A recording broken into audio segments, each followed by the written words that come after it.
Mira, un colegio privado es una empresa. ¿Vale? Los colegios privados son tal cual empresas, una persona, un grupo de personas que ha decidido montar un colegio y es una empresa. Y como tal puede elegir el profesorado, el alumnado, las cuotas, los sueldos de los profesores, el plan lingüístico. Es decir, yo puedo hacer los sueldos también, ¿no? Por ejemplo, los sueldos también, por supuesto, incluso las vacaciones de los profesores. Hay muchos colegios privados que los profesores trabajan en el mes de julio. Y el calendario, julio, las horas, todo, ¿no? Claro, todo, lo deciden todo. Ya te digo, incluso el plan lingüístico, ¿no? Por eso hay colegios ingleses, colegios franceses, esos colegios privados no tienen que seguir el plan lingüístico de centro, que tienen que seguir los colegios que se ciñen a la consellería. En ese caso, claro, ellos tienen que ceñirse al currículum, lo que comentábamos al principio de la grabación, el currículum de la Comunidad Valenciana. Pero es verdad que ellos tienen más libertad, tienen más flexibilidad, no tienen que seguir todos los aspectos como nosotros. Pero mientras respeten la base del currículum y los saberes básicos que comentábamos y demás, ellos tienen más libertad de movimientos. O sea, el currículum establece un mínimo que el privado tiene que respetar. Que tienen que respetar. Pero tiene mucho más margen y flexibilidad que él. Claro. Pero aún así la ley obliga que... Solo con el tema del idioma, imagínate. Nosotros estamos obligados a dar X horas en valenciano, X horas en castellano, un tope de inglés. Yo no puedo decidir que la mitad de mis asignaturas sean en inglés, porque no puedo. Porque claro, un colegio concertado a día de hoy no podría ser bilingüe si quisiera. No. La propia ley no le dejaría. Somos colegios plurilingües, en el caso de la Comunidad Valenciana, se supone. Bueno, plurilingües no, que nos adaptamos al plan plurilingüe que tenemos castellano, valenciano e inglés como lengua extranjera. A lo mejor hay colegios que adaptan otra. Pero tienes que ceñirte a unos porcentajes que no te puedes salir de allí. Sin embargo, en un colegio privado sí puedes hacerlo. Ten en cuenta que estamos hablando que la escuela privada en España es un 7% del alumnado. Es decir, es muy poquito, pero bueno, lo hay. La concertada son un 25% y la pública creo que estamos hablando de un 67%. O un 60% sí, el resto, claro. De la escuela pública. Y bueno, pues como principales diferencias decíamos que la privada era una empresa, tal cual, y como tal lo pueden elegir todo, su manera de funcionar.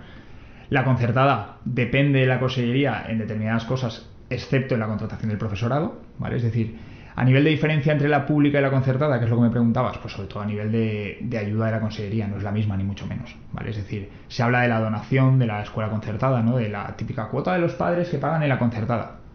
Es que sin eso, un colegio concertado no podría seguir adelante, sería imposible. O sea, sin la colaboración de los padres, sería imposible, ¿vale? La escuela pública es una escuela en la que tienen como todo gratis, ¿no? La escolarización gratis, incluso extraescolares, pues las deportivas que dependen de la fundación deportiva lo tienen gratuito, tal cual. Eso en la concertada no pasa. Pero además ellos tienen las nóminas de profesorado, como es lógico, todo el personal que trabaja en el centro, ¿no? Todo el material, las reparaciones de las aulas, todo eso sale de fondos públicos. Sin embargo, la concertada, lo único que incluye el concierto es la nómina del profesorado, de todo el profesorado del centro, y aproximadamente en torno a un 15 o un 20% de los gastos que puede tener un colegio para salir adelante. Es decir, si yo quiero tener un aula de música para que mis alumnos estudien música, todo lo que hay en el aula de música lo tengo que montar yo. ¿Y las extraescolares, por ejemplo? Si también yo quiero que mis alumnos tengan fotocopias, eso corre de mi cuenta. ¿El comedor, por ejemplo? Todo, claro, eso se lo tienen que pagar los propios alumnos. Por eso, la escuela concertada, sin los ingresos extra de comedor o de actividades extraescolares que tú puedas ofrecer en el centro y demás, sería imposible sobrevivir. Con eso la donación de las familias. Hay mucha diferencia. Hay muchas cosas que sería imposible cubrir. ¿Y la donación es voluntaria?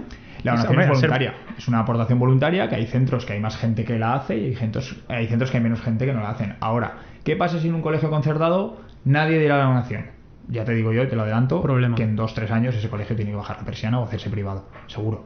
Es porque bueno, claro, se está un poco... Porque con todo el cambio del acceso a los colegios se pierde ese apego y ese sentido de pertenencia. Claro. Eso puede influir en las donaciones, Totalmente. Porque además estás fomentando encima la renta me iba a mojar en un charco, iba a entrar por ahí. Encima las rentas, al ser menores, gente menos capacidad de donar, y lógicamente no van a poder donar. O sea, si no estoy obligado a dártelo, ¿por qué te lo voy a dar? No te lo voy a dar, no tengo apego a este colegio. Claro, yo lo que quiero es que mi hijo pase sus 15 años en el colegio y salga. Entonces, ¿yo por qué te lo tengo que dar? Afortunadamente, creo que las familias son comprensivas en la mayoría de los centros y saben que es necesario. Es decir, esto además es que no estoy descubriendo ningún secreto, esto está publicado y se sabe la aportación que entra en un concierto de un colegio concertado. Y entonces no sé si esto ha cambiado con el tiempo o con los sistemas educativos que se han ido estableciendo.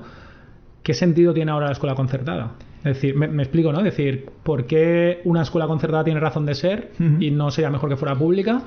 Claro. O que tirara por la vía privada. Porque hay gente que se está intentando, además, no intentándose, tampoco quiero ser tendencioso, pero Es que me da la sensación, percibo como que la concertada cada vez va a ser menos concertada, Claro, ¿no? es Y que te van a... lo que se busca un poquito es que ya esto pase a ser la escuela pública y la escuela privada, ¿vale? Es decir, la mayoría de los colegios concertados, muchos de ellos, no todos, pero muchos de ellos pertenecen a órdenes religiosas, claro. ¿vale? Entonces, claro, tú eso en un público no lo puedes tener, ¿sabes? Entonces, en el momento que hay concertados religiosos, hay mucha gente que a lo mejor dice, oye, por mis creencias, yo quiero que mi hijo vaya a un concertado y no a un público. ¿Por qué? Pues oye, porque yo quiero que mi hijo haga una oración por las mañanas, o en los tiempos fuertes de Navidad, Semana Santa y tal, los celebre en el colegio, tal y cual. Claro, si van quitando ayudas, si como suena se quiere prohibir la donación de las familias. Quiere prohibir incluso. Sí, estás asfixiando hasta que al final un lo vas a forzar o a ser privado o ser exactamente igual que un público. Si quieres seguir, sigues privado, si no... Pero claro, ya te digo que con lo que se aporta del concierto a un colegio concertado, ni 2 años. Claro, lo que defiende un poco digamos, público versus privado, y ya está diciendo un poco su posición o su argumento, seguramente sea, entiendo un poco por lo que dices, vale, con dinero público no se tiene que financiar determinadas creencias, determinados... Correcto. ¿no? Es lo que se le entre Es el argumento. Eso no aparece escrito, pero yo creo que es lo que se le entre líneas. Claro. Entonces, esa igualdad para todos, tabla rasa, hace que todo lo que lleve implícito una tendencia, pues... Exacto. Y ya te digo que o sea privado, pero no se financie de exacto, ninguna manera. Hay muchos colegios concertados que no son religiosos. Es decir, hay muchas órdenes ejemplo. que todos conocemos, pero luego hay algunos otros que no, que son incluso cooperativas. Hay centros que son cooperativas que, oye, que también estarían afectados por el paso de los años y están en las mismas. Que si se prohibieran las donaciones, lo mismo. Claro. ¿Fernando? ¿Si he entendido bien? O sea, la gente que va a colegios concertados no paga una cuota. No paga una cuota obligatoria, solamente pagan una partida que se llama de gastos generales, que es sencilla, mínima, es decir, es para cubrir unos mínimos gastos, pero con eso tampoco daría. Es decir, evidentemente ayuda. En un concertado, yo si quisiera dar 50.000 euros, los podría dar también, ¿no? Supuesto, que eso, claro, que se hacen. Claro. Cuando quieras, pues vienen los alumnos. Te das cuenta y está solucionado. Te hago un bizum. Te ponen un aula con tu nombre. No, pero es verdad que pero me refiero que llega el momento de un colegio... puede haber gente que, pues eso, que quiera donar o quiera hacer esa... Oye, a lo mejor 2 o 3 generaciones han ido al colegio, tiene capacidad de hacerlo y quiere ser un promotor. No es común, pero puede. No, me imagino, pero puede pasar, es un ejemplo. Pasar, me hace ilusión que tal. Bueno, 50.000 es una exageración, pero bueno, o no. Sí. Pero que bueno, me refiero que es un poco se promueva.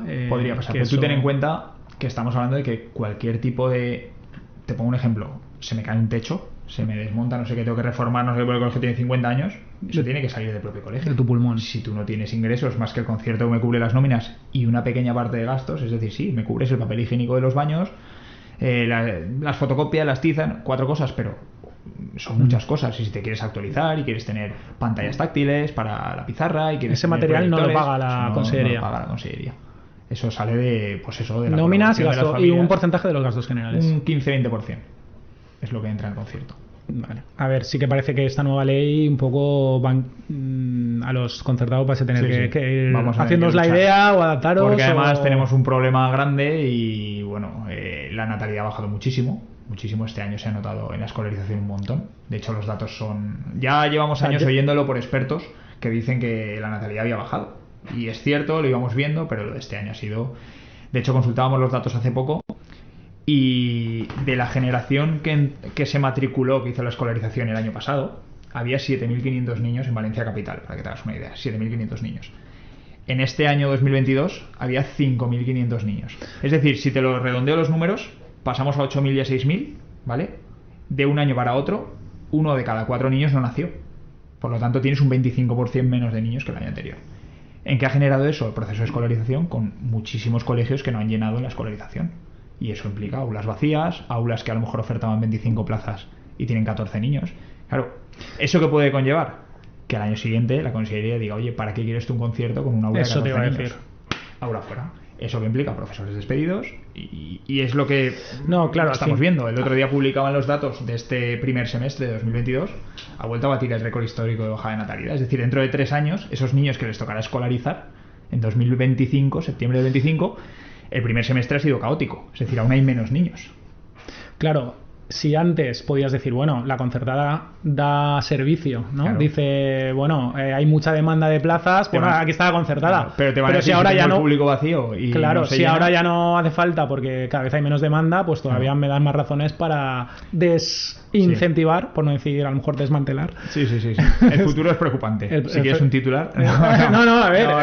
Bueno, eso es demasiado drástico. Es verdad que no pinta bien. Es la realidad. Es un tema que a día de hoy no pinta y bien. sacando números y analizando de hecho, un poco por dónde van los tiros, pues bueno, esto parece, ¿no? Y de hecho nosotros en los claustros de profesores es una cosa que se habla y se dice, ¿no? Y los números son preocupantes. Es verdad que sigue habiendo niños, pero hay colegios que en ese aspecto lo están pasando mal. ¿Vale? Es que he ofertado 75 plazas porque tengo 3 clases de 3 años y es que me han pedido 52 familias. Es que igual me dicen la tercera línea de sobra, ¿sabes? Ese 51 y 52 que se vayan a otro cole público, claro, y hacemos 2 aulas de 25.